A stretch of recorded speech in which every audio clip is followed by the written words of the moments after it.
Hello students, कैसे हैं आप सब। उम्मीद है बढ़िया होंगे और नई क्लास की तैयारी शुरू कर दी होगी आप लोग। तो बेटा आज ये तीसरी क्लास है हमारी, जिसमें हम लोग पढ़ेंगे कूलॉम का नियम। ठीक है, इसके पहले आपने जाना कि आवेश क्या होते हैं, किस चीज को आवेश कहा गया, आवेश की परिभाषा, आवेश की प्रॉपर्टी, और अब हम समझेंगे कूलॉम का नियम। यानी आवेशों पर जो बल लगता है एक दूसरे पर, आकर्षण का या प्रतिकर्षण का, वह बल कितना होता है, इसका मात्रात्मक निर्णय कूलॉम के द्वारा दिया गया। तो बेटा जो चैनल पे नए हैं, चैनल को सब्सक्राइब कर लें, लाइक कर दें, शेयर करें और ज्यादा से ज्यादा लोगों को बताएं कि आपकी हिंदी मीडियम की फ्री क्लास इंटरमीडिएट के लिए अवेलेबल है।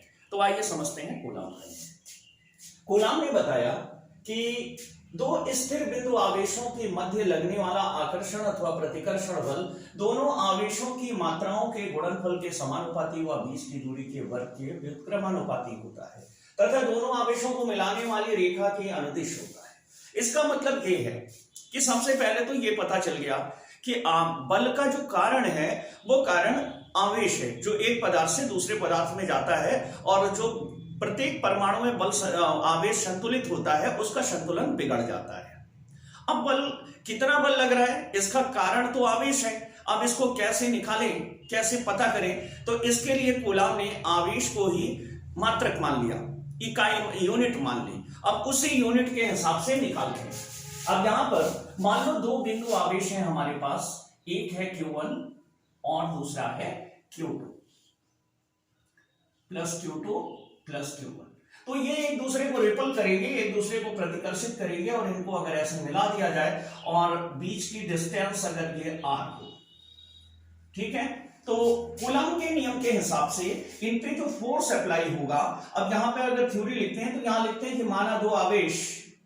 माना दो बिंदु आवेश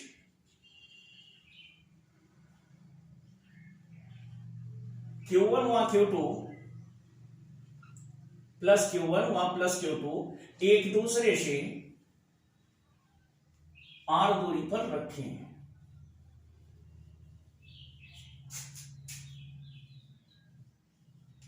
तब इनके नियम के हिसाब से देखो, यह प्रोपोर्शनल Q1 इंटू Q2, माने जितना अधिक मात्रा में Q1 Q2 होगा भाई फोर्स उतना ज्यादा लगेगा। माने आवेश ये जो रखे हुए हैं दोनों, इनकी मात्राएं जितनी आप बढ़ाते जाओगे, जितना ज्यादा करोगे, तो उनका गुणनफल भी उतना बड़ा होगा, तो उनके द्वारा लगने वाला बल भी उतना ही बड़ा होगा। और इन्होंने कहा कि यह प्रोपोर्शनल 1/r का स्क्वायर। अब अगर इसे मिला देते हैं तो यहां पर बन जाता है कि यह प्रोपोर्शनल Q1 Q2/r स्क्वायर। अब ये दर्शाता है कि आवेशों को बढ़ाओगे तो बल बढ़ेगा और बीच की दूरी बढ़ाओगे तो बल घटेगा। ठीक है, लेकिन कितना बढ़ेगा कितना घटेगा, इसके लिए बहुत सारे प्रयोगों की आवश्यकता होती है और कूलॉम ने प्रयोग किए और उन्होंने बहुत सावधानी से निरीक्षण किया और निरीक्षण करने के बाद उन्होंने कहा F इक्वल KE, जो कांस्टेंट है Q1 Q2/r स्क्वायर, और प्रयोगों से उन्होंने ज्ञात किया कि जो KE का मान होता है वो होता है 8.98742 गुणे 10⁻9। और जिस हिसाब से KE का मात्रक है, तो इसका मात्रक देखो, KE का मात्रक निकालने के लिए यहां पे हम r स्क्वायर का गुणा करते हैं बटे Q1 Q2 करें, तो इसका मात्रक बनता है न्यूटन मीटर स्क्वायर प्रति कूलॉम स्क्वायर। ठीक है, सुविधा के लिए इस KE के मान को हम लिख देते हैं 9 गुणे 10⁻9 न्यूटन मीटर स्क्वायर प्रति कूलॉम स्क्वायर। ठीक है, और इसी वैल्यू को अब यहां पर एक और वैल्यू चुनी गई, जिसे कहते हैं एप्सिलॉन नॉट, इसे कहते हैं निर्वात की विद्युतशीलता।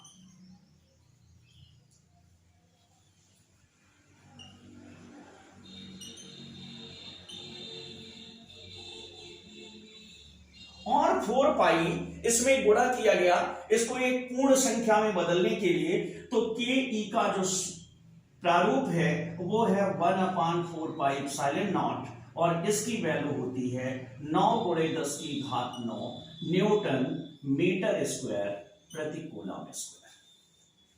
ठीक है, इस तरीके से कूलम ने अपना पहला नियम दिया और इस नियम के तहत उन्होंने बताया कि कोई दो बिंदु आवेश अगर एक दूसरे से कुछ दूरी पर रखे हैं, अगर वो सजातीय हैं, एक ही प्रकार के हैं, तो उनके बीच प्रतिकर्षण और विजातीय हैं तो उनके बीच आकर्षण लगेगा और उसका मान ज्ञात करने के लिए, उसका परिमाण ज्ञात करने के लिए या प्रोपोर्शनल Q1 Q2 या प्रोपोर्शनल 1/r² आप करेंगे या प्रोपोर्शनल Q1 Q2 बटे r² या बराबर KE Q1 Q2/r², जहां KE की वैल्यू सुविधा के लिए गुणा भाग आसानी से हो सके 9 × 10⁹ ली जाती है और ε0 निर्वात की विद्युतशीलता कहलाती है। तो KE का मान ε0 के पद में 1/4πε0 होता है। अब ε0 वास्तव में क्या है, इसको हम आगे पढ़ेंगे और इसके लिए एक पूरा वीडियो बनाएंगे।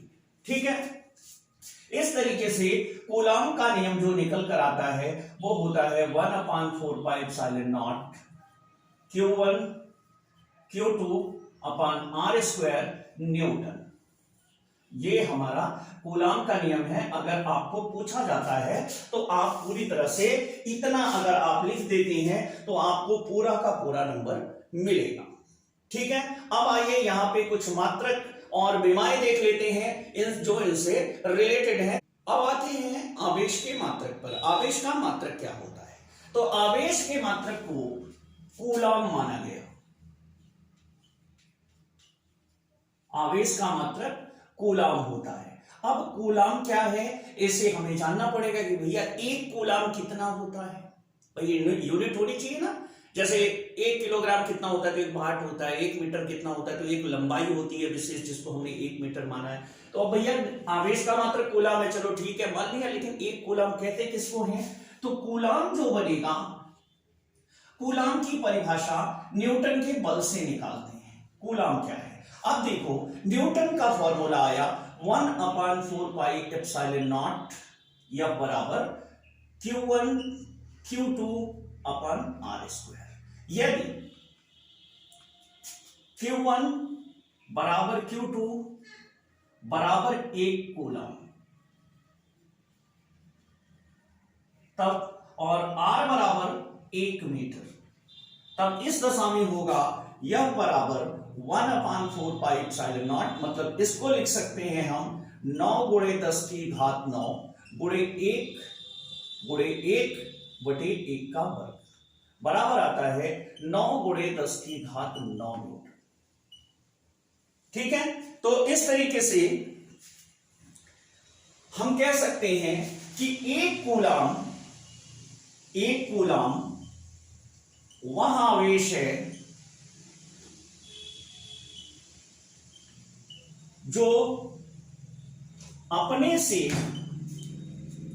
1 मीटर की दूरी पर रखे समान परिमाण के, मतलब उतना ही उसका भी है, एक कूलम समान परिमाण के आवेश को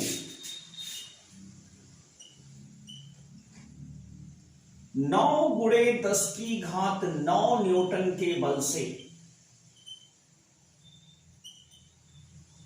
प्रतिकर्षित करता है।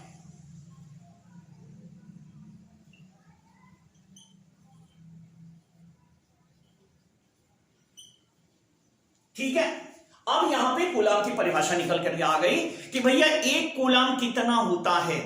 तो यहां पर बल के पदों में उसकी मात्रा बताई गई कि एक कूलम वह आवेश है जो अपने से 1 मीटर की दूरी पर रखे समान परिमाण, माने एक कूलम के दूसरे आवेश को 9 × 10⁹ न्यूटन के बल से प्रतिकर्षित करता है या आकर्षित करता है।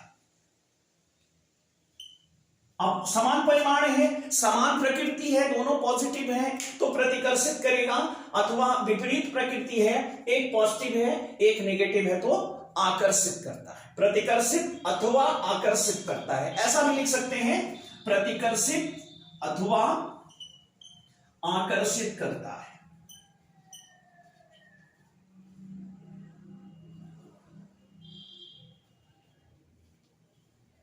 ठीक है, अब पूरी होगी परिभाषा।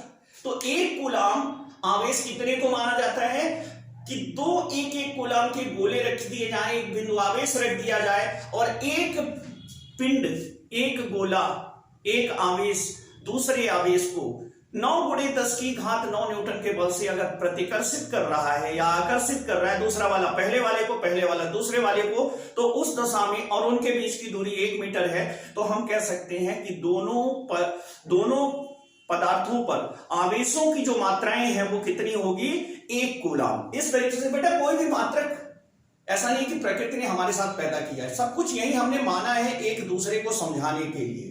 तो यहां पर कूलाम की परिभाषा माने एक कूलाम कितना होता है उसको बल के पदों में बताया गया है कि दो आवेश अगर एक दूसरे से 1 मीटर की दूरी पर रखे जाएं और भैया उनके बीच अगर 9×10⁹ न्यूटन का बल लग रहा है तो दोनों आवेशों का जो मान होगा वो 1 कूलाम कहलाएगा। उम्मीद है आप समझ गए होंगे।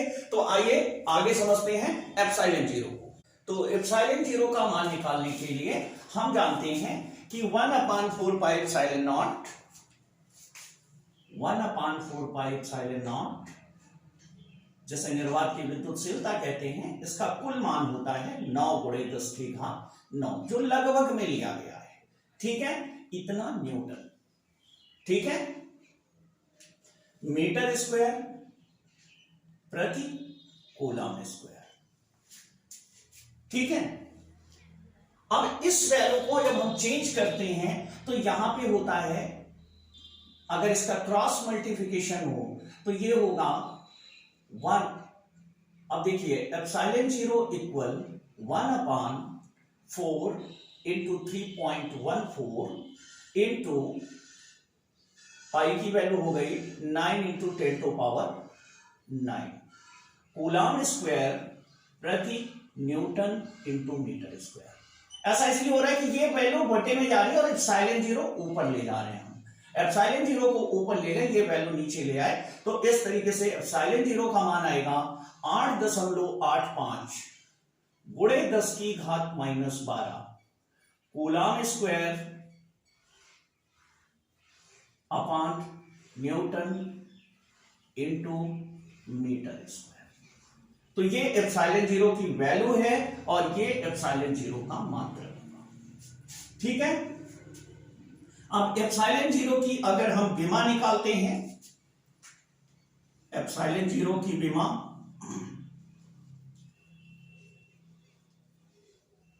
तो एप्सिलॉन जीरो की विमा होगी, एप्सिलॉन जीरो की विमा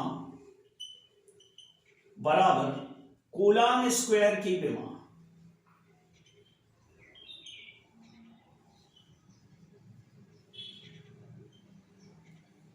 बटे न्यूटन की विमा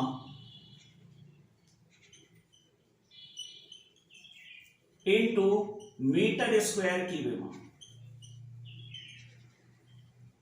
अब कूलाम तो कोई मूल मात्रक है नहीं, तो कूलाम को एम्पियर इंटू सेकेंड में तोड़ लेते हैं। एम्पियर × सेकेंड के होल स्क्वायर की विमा, और नीचे न्यूटन की विमा mLT-2 होती है और मीटर स्क्वायर का L⁻²। अब यहां पे लिखें एम्पियर A, उसके बाद सेकंड है T और इसका स्क्वायर अपॉन mLT⁻², L⁻²। अब ये हो जाएगा A⁻², T⁻² upon mL⁻3, T⁻²। अब ये सारी वैल्यू ऊपर जाएगी तो ये हो जाएगा A⁻², T⁻4, L⁻3, M⁻1। तो ये आपकी विमा हो गई ए की पावर 2, टी की पावर 4, एल की पावर -3 और एम की पावर -1। ठीक है, तो इस तरीके से हम एप्सिलॉन जीरो की वैल्यू निकालते हैं और इस तरीके से हम एप्सिलॉन जीरो की बेमा निकालते हैं। तो एप्सिलॉन जीरो का मात्रक होता है coulomb square newton metre square, और बेमा होती है ए की घात 2, टी की घात 4, एल की घात -3 और एम की घात -1। अब आइए समझते हैं परावैद्युतांक और निर्वात की वैद्युतशीलता और सापेक्ष वैद्युतशीलता। निर्वात की वैद्युतशीलता को हम निरपेक्ष वैद्युतशीलता कहते हैं और किसी माध्यम के सापेक्ष होता है तो उसे सापेक्ष वैद्युतशीलता कहते हैं। तो निरपेक्ष का मतलब होता है कि अगर दोनों आवेश निर्वात में रखे हुए हैं। अब यहां पर होता क्या है कि अगर निर्वात में रखें तो हम ये मानते हैं कि एक आवेश द्वारा दूसरे पर और दूसरे द्वारा पहले पर लगाया गया बल हूबहू उसी परिमाण में दूसरे तक पहुंच रहा है। लेकिन अगर इनके बीच में कोई माध्यम है, कोई परावैद्युत पदार्थ है, परावैद्युत का मतलब कुचालक पदार्थ, अगर वो है तो जितना बल एक आवेश दूसरे पर या दूसरा पहले पर पहले लगा रहा था जब वो निर्वात में रखा था, अब उससे कुछ गुना कम हो जाता है।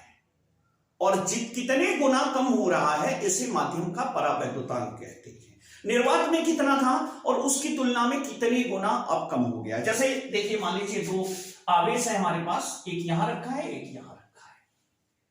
अब ये वाला इस पर जितना फोर्स अप्लाई कर रहा है, मान लो समान परिमाण है तो ये भी उतना ही फोर्स अप्लाई कर रहा है, और दोनों ताकतें बिल्कुल बिना किसी नुकसान के यहां से यहां तक और यहां से यहां तक पहुंच रही है।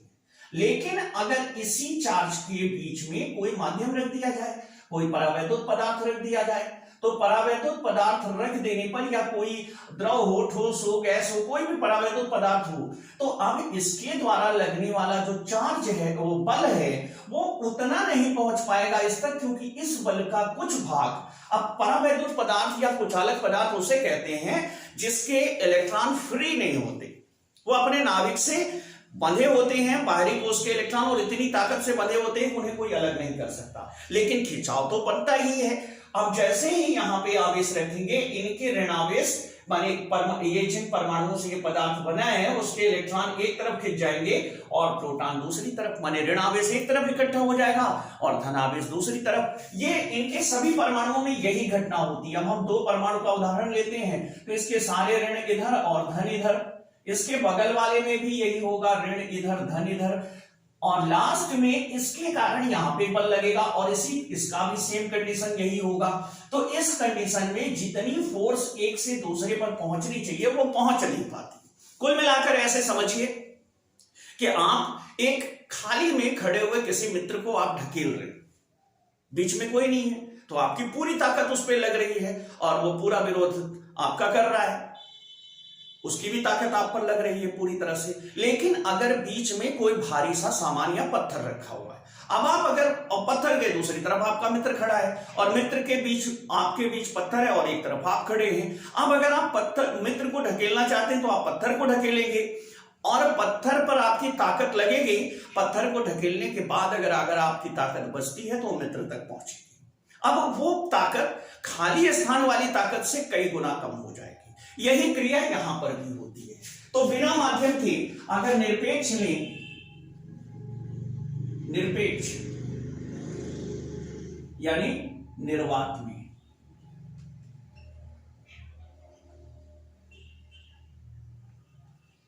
तो निर्वात में होगा F = 1/4 pi epsilon naught Q1 Q2 upon R²।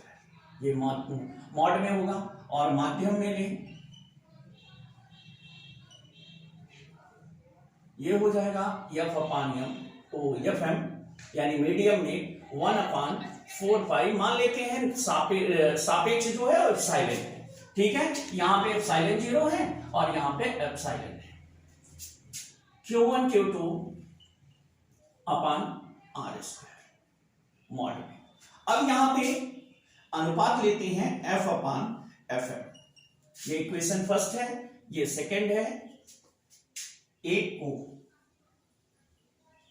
2 से भाग देने पर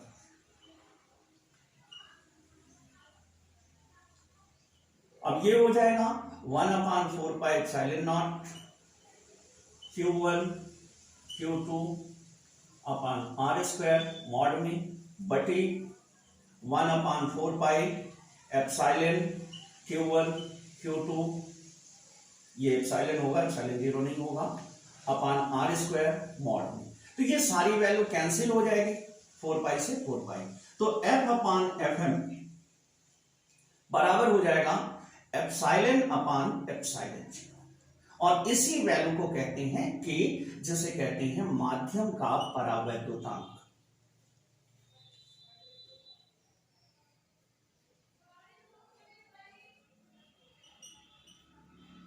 माध्यम का परावैद्युतांक, ठीक है।